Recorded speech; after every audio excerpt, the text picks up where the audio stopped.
Hey, what's up, Lorain County High School Hoops fans? Welcome back to another episode of In the Paint. I'm your host, Rocco Nushi. The one and only Kristen Bauer is behind the camera, and we are here live at the Chronicle Telegram to recap what was an exciting weekend of hoops in the Lorain County High School scene. And we got to start over at Avon Lake, folks, where how about those Shore Gals under head coach Paul Apple? He has really helped that program turn the page since he arrived just a couple of years ago. And they end a 52-game conference win streak of Olmsted Falls. They knock off Jordan Eaton's Bulldogs over the weekend. 39-35 was the final score there. So hats off to Avon Lake, a tremendous night. They actually honored their 1994 Division II state championship team that went undefeated. So they were in the house to witness another history-making event. So kind of a cool storybook scene there this past weekend at Avon Lake. Marissa Summerfield led the way for the Shore Gals. She had 13 points. Claire Springer, a really nice night for her as well. She had 9 points in total, a go-ahead layup down the stretch, and a number of really key defensive plays. So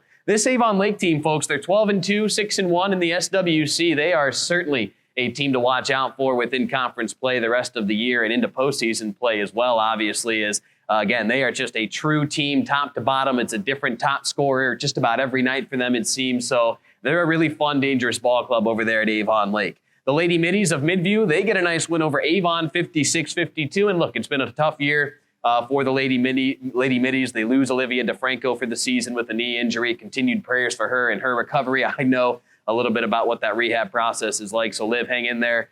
You got this, and your team's got this in the meantime as well. They pick up, again, a 56-52 win over Avon. 20 points for Leah DeFranco, 14 for Erica Baldoza, 12 for Alana Stacy. So Midview, again, their season took a bit of a hit, but still playing really hard, and they got a really nice win over Avon this weekend. Amherst picks up a win. They knock off Elyria 57-34. It was the K-girls, Kristen Kelly, 26 points for her, and Kayla Ferranci, she had 14. So those two really packing a lot of punch for that Amherst Comets team this year. Another dangerous team within the SWC. And in the Lorain County League, how about those Keystone Wildcats? They stay perfect, but barely. A 31-30 win over Wellington. Brooklyn Barber and Jessica Forthover led the way. They each had 9 points. And this was a really tight defensive battle.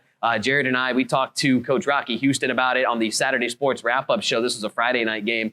And Coach Rockman, I mean, he was really pleased with his girls' ability to, take a tough shooting night when things really aren't going your way and still find a way to persevere and win. That's what this Keystone team is all about. So shout out to the Wildcats. They stay perfect atop the Lorain County League standings on the girls' side. And elsewhere with girls basketball, Black River, Columbia, and Firelands all picked up conference wins.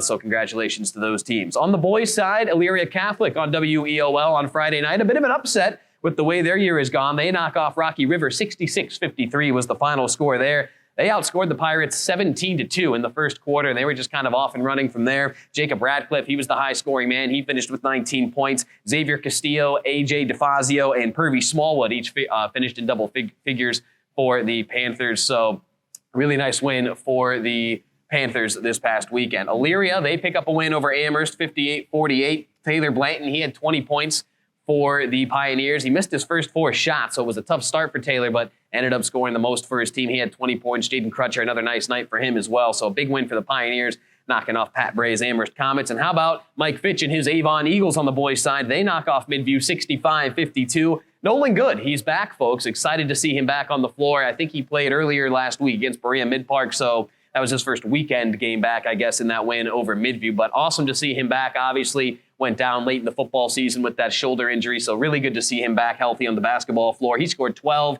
in that win over Midview. Zane Austin, he was the high-scoring man. He finished with 17.